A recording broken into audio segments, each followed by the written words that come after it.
안녕하십니까. 오늘 강의를 하게 된 농업기술센터 작물 담당 송진희입니다. 반갑습니다. 영상을 보시고 궁금하신 부분은 전화 주시기 바랍니다. 그리고 제가 말투가 좀 느린 편인데 영상 보실 때 재생 속도를 빠르게 들으면 지루하지 않으실 거예요.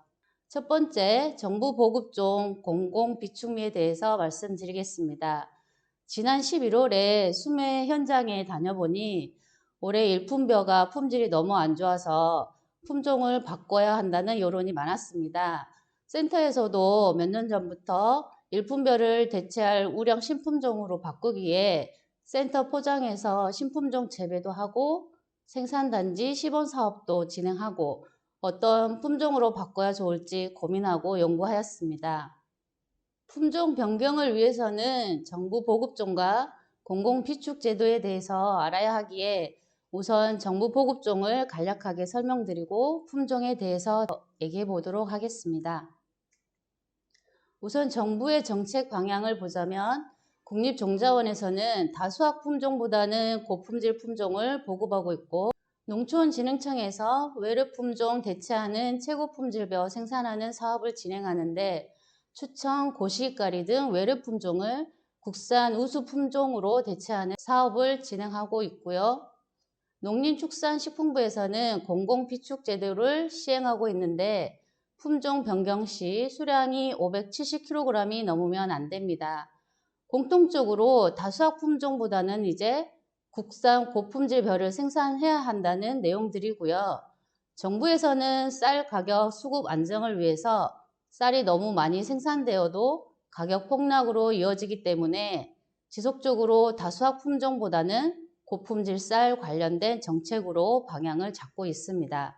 그래서 구매에서도 일품보다 더 밥맛, 식미, 외관 등이 좋은 최고품질 쌀을 브랜드화하여 높은 가격을 받을 수 있게 사업을 진행하려고 합니다.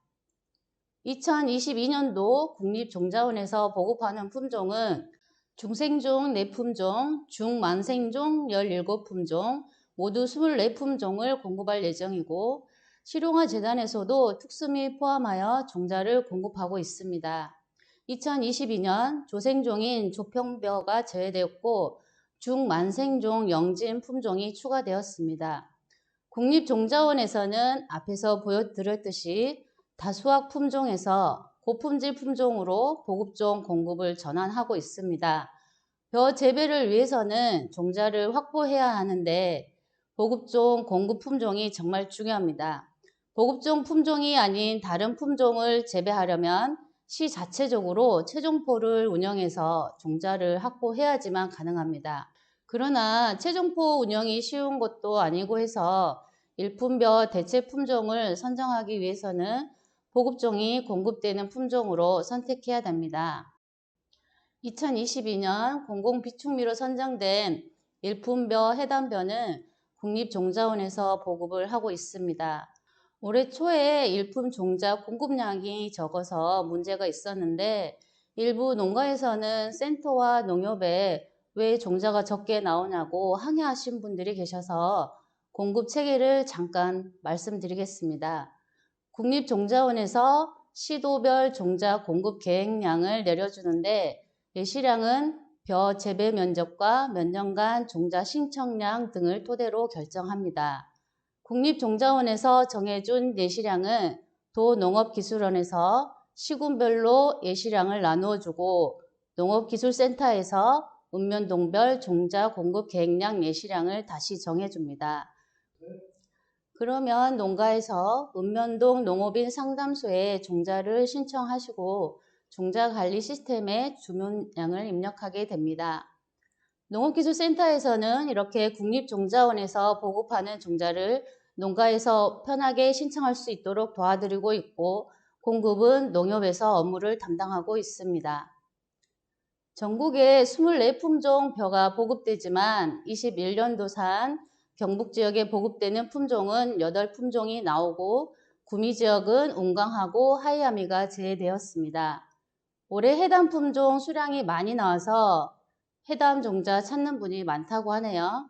경북 지역의 용호지미 재배량이 점차 늘어나서 현재까지 용호지미 종자가 부족한 상황입니다. 전국 물량 조정 기간에 더 확보를 해야 하는 상황입니다. 이것은 경북 지역에서도 서서히 일품보다는 최고 품질 용호지미별을 재배하는 농가가 증가했기 때문입니다. 8월에 가을 장마로 인하여 이삭 마름병과 9월에 이삭 도열병이 확산되어 일품별 품질이 너무 안 좋았습니다. 공공비축미 수매 등급을 보면 특등 비율이 작년에 34.1%에서 올해 17.8%로 반토막이 났습니다. 지역별로 특등 비율 순위를 보면 선산이 24.6%로 가장 높았고 무울이 10.1%로 가장 낮았습니다. 지역별로 방제 시기 조절 문제나 또는 질소비료 가다 사용 때문에 차이가 나는 것 같습니다. 이렇게 등급이 낮으니 수매 현장에서 일품별을 대체해야 한다는 여론들이 많았고 시장님도 일품별 대체 품종 선정하라는 지시를 하셨고요. 그래서 일품별 대체 우량 신품종 선정 계획을 세웠고 점차 품종 변경을 추진하려고 합니다. 구미에서 품종 변경을 하려면 일단 종자 확보 문제와 공공비축미 선정 기준에 맞아야 합니다. 국립종자원에서도 고품질 품종 중심으로 종자를 공급하고 공공비축미도 다수학 품종은 신청을 할 수가 없어 구미에서도 소비자 중심의 고품질 품종으로 가야 합니다. 구미의 또 가장 큰 문제는 비료 사용이 많아서 품질이 안 좋아요. 경기도 이천에서는 수매할 때 단백질 성분 검사하여 등급을 준다고 합니다. 물론 농가에서는 쌀 수량이 수익과 연결되니 비료를 많이 사용하는데 장기적인 안목으로 볼 때 다수학을 계속 고집하면 구미쌀은 설 자리를 잃게 될 것입니다. 농가 입장도 생각해야 하고 정부 정책을 따라가야 하니 품종 선정을 신중하게 고민하고 있습니다. 조만간 선산 출장소 농업정책과와 농협조합장님들과 함께 대책회의를 진행할 예정입니다. 영상이 올라갈 때쯤이면 결론이 나오지 않을까 생각해 봅니다. 두 번째로 벼 생산 관리 기술에 대해서 말씀드리겠습니다. 벼 재배는 기계화가 많이 되고 오랫동안 재배해와서 이 방송을 보시는 분들은 기본적인 부분은 모두 잘 알고 계시리라 생각됩니다. 벼 생산관리 기술에 대해서는 이슈 될 만한 것만 골라서 간단하게 말씀드리겠습니다. 이제는 정부 보급종이 미소독 상태로 보급이 됩니다. 따라서 병해충 방제를 위해서 종자 소독을 철저히 해야 하는데 특히 종자로 전염되는 키다리병 방제를 위해서 소독 방법을 알려드리겠습니다. 지금까지와는 좀 다른 온탕 소독 방법에 대해서 말씀드리겠습니다. 온탕 소독은 60도에서 10분간 소독하고 즉시 찬물에 담가야 합니다. 온탕 소독 시 주의할 점은 수분 함량은 14% 이하로 건조된 상태에서 실시해야 하고 건조할수록 발화율이 좋습니다. 만약 소금물 가리기 후에 온탕 소독하시는 분은 10분 이내 빠르게 해야 합니다. 참고로 국립종자원 보급종은 12.5%입니다. 원탕 소독 후에 곧바로 약재 소독하는 경우가 대부분인데 원탕 소독 후 하루 정도 침종하여 약재 소독을 실시하면 키다리병 발병률이 떨어질 뿐 아니라 묘소질이 향상되어 건묘 생산 확률이 높아집니다. 그리고 센터에서 원탕 소독기를 무료로 이용하실 수 있습니다. 올해도 5월에 무료 사용 운영을 하였고 내년에도 예약제로 운영할 예정입니다. 구미시에서 종자 소독제가 보급됩니다. 2021년도에는 CN조화가 선정이 되었는데 물 20리터, 종자 14kg, CN조화 40ml를 넣습니다. 약재는 종자 기준이 아니고 물량 기준으로 가감을 해야 합니다. 시에서는 종자 기준으로 보급이 되어 양량이 부족한 경우 추가 구입을 하여 양량을 맞추시기 바랍니다. 그리고 발화기가 30도가 된 후에 종자를 넣고 48시간을 지켜주시고 48시간 이상 지나면 발화가 지연될 수 있으니 시간을 잘 지켜주시기 바랍니다. 종자 소독할 때 왼쪽 사진처럼 포대를 폭에서 눕혀 소독하거나 망이 아닌 포대채로 소독하게 되면 안 됩니다. 벽실을 종자 망에 놓고 세워서 바라기에 놓고 기포 발생기를 가동해 주면 됩니다. 종자 소독할 때 일품벼 용오진미는 키맨과 스미치온을 같이 처리할 때 발화 억제 현상이 발생할 수 있습니다. 절대 같이 사용하면 안 됩니다. 요즘에는 종자 파종 시에 자동 파종기를 많이 사용하실 겁니다. 종자 파종 시에는 사용하는 상토에 따라 물 조절을 조금 주의해 주시면 될 것 같습니다. 상토는 경량상토, 준중량상토, 중량상토가 있습니다. 경량상토는 코코피트, 피트모스, 질석 함량이 많고 중량상토는 제올라이트, 규조토 함량이 많이 구성되어 있습니다. 그런데 여기서 경량상토에 많이 들어가는 코코피트는 물 흡수 속도가 늦어 파종 시 유의하면서 충분히 물을 흠뻑 주어야 하고 혹시나 작년 상토를 사용할 경우 시간 간격을 두고 두세 번 물을 뿌려주고 파종을 하시기 바랍니다. 가끔 뿌리가 상토 위로 올라오는 경우는 아래쪽 경량 상토에 물이 부족할 경우 위에서 물을 뿌리면 물을 따라 뿌리가 위로 올라가기 때문입니다. 이 점 참고하시고요. 2022년 추석은 9월 10일로 굉장히 빠릅니다. 추석용 햅쌀 재배하기 위해서는 추석 10일 전까지 수확해야 건조, 가공, 유통, 판매가 가능합니다. 그래서 이양 시기를 조사해 봤는데요. 조기 이양 가능 시기는 일주일간 평균 온도가 15도씨에 처음 도달하는 시기인데 2021년도에는 4월 24일이었고 2020년도는 5월 초였습니다. 이렇게 매년 며칠 차이가 나며 내년에는 기상 상태를 봐야겠지만 4월 25일 전후쯤 예상됩니다. 4월 20일에 이양을 할 경우 수확 예정은 8월 22일이며 이양 날짜가 변경될 경우 수확 날짜를 예상해 볼 수 있을 것입니다. 그러나 너무 일찍 심어도 날씨가 추워서 생육 지연되어 출수기가 많이 당겨지지는 않습니다.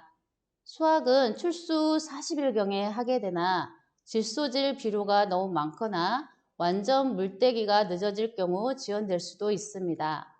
조생종 품종 재배 시 주의할 점은 평당 주수는 80에서 100주, 본수는 8개에서 10개씩, 중만생종보다 많이 심어서 분월 기간을 최대한 짧은 기간에 끝내야 수확 시 청미 발생을 줄일 수 있고 출수 후 35에서 40일에 수확하고 조생종은 수확 후 수분 함량이 많아서 건조 기간이 약간 길어질 수 있습니다. 조생종은 평당 주수를 80에서 100주 심어 절대 드무모 심기 하지 말고요. 완효성 비료도 조생종 비료를 구입해서 사용해야 합니다. 일반 완효성 비료를 구입해서 조생종 벼 재배에 이용하게 되면 용출되는 기간이 달라 늦게까지 질소질 비료가 나오게 되고 수확이 지연될 수 있습니다. 구미의 일모자 기준 이양 적기는 5월 25일에서 6월 9일에 맞춰 해주시면 됩니다. 이양은 너무 일찍 할 경우 초기 생육이 지연되고 영양 생장 기간이 길어 양분 및 물의 소모량이 많아집니다. 무효 분할이 많아져 통풍이 잘 안 되니 병해충 발생도 많아지겠죠. 적기 모내기를 꼭 하시기 바랍니다. 드무모 심기는 상자당 종자를 250에서 300g씩 파종하여 주당 3개에서 5개로 심어 모판수를 시바르당 10개 내로 줄여 생육화 및 생산비를 줄이고자 하는 이양 방법입니다.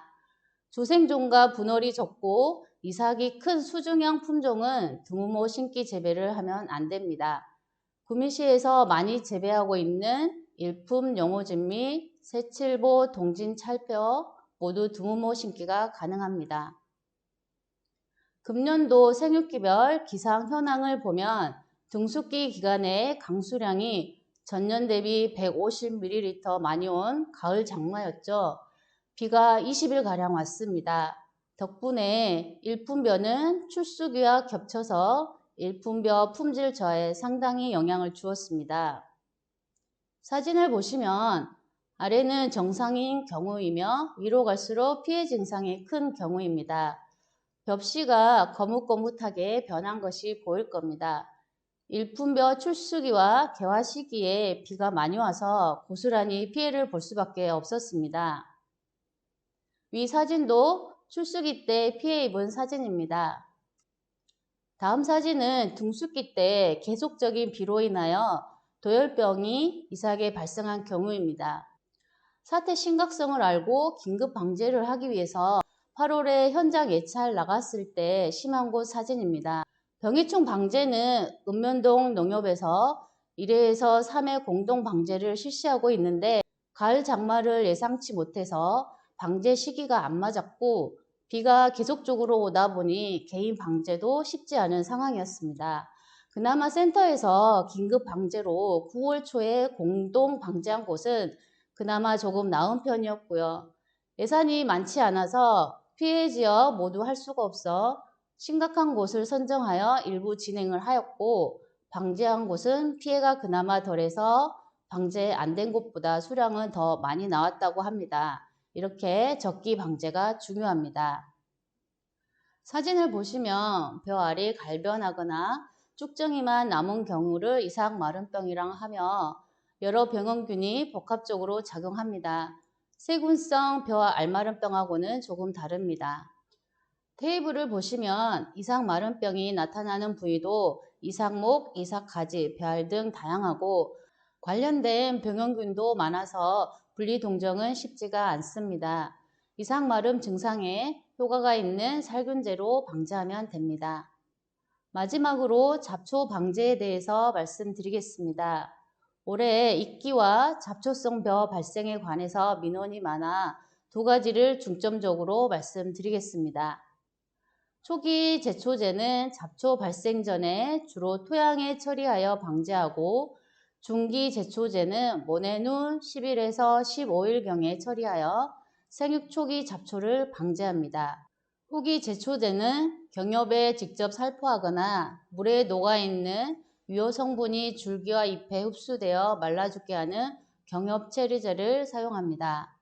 주의할 점은 5일 동안 물 높이를 4에서 5cm 물대기를 해주어야 제초제 피해 발생을 방지할 수 있습니다. 제초제 피해 사진입니다. 매년 발생하고 있는 문제인데 제초제 처리는 물 관리가 아주 중요합니다. 네, 하나, 둘, 셋. 왼쪽 사진처럼 논물을 4에서 5cm 정도로 맞추고 제초제를 수중 처리할 경우 처리 1, 2일 후 수면 표면에 제초제 처리층이 형성되어 제초 효과가 나타납니다. 그러나 논물이 적은 경우 제초제가 토양 속으로 침투하여 작물 뿌리 쪽에 제초제 처리층이 형성되고 작물 뿌리에 피해를 주게 됩니다.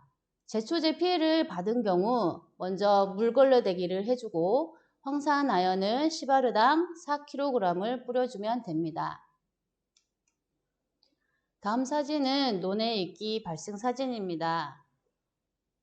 이끼가 매년 논에 발생하는 농가에서는 비료를 전층 시비하는 게 좋고 논조류가 심한 논에서는 인산질 비료를 밑거름 줄 때 주지 말고 모내기 후 며칠 뒤에 주는 방법도 있습니다. 완효성 비료 중에 1세대 코팅 비료는 질소만 코팅되어 있고 인산이 코팅이 안 되어 나왔는데 최근에는 질소, 인산, 가리 모두 코팅되어 나오는 3세대 완효성 비료가 판매되고 있습니다. 이렇게 인산이 코팅된 비료를 사용하면 이끼 발생을 예방할 수 있습니다. 이끼가 이미 많이 발생된 곳에서는 물걸레대기를 우선적으로 하고 약제 처리하는 방법이 있습니다. 약제는 화면을 보고 선택하시면 됩니다. 다음은 잡초성 벼에 대해서 말씀드리겠습니다.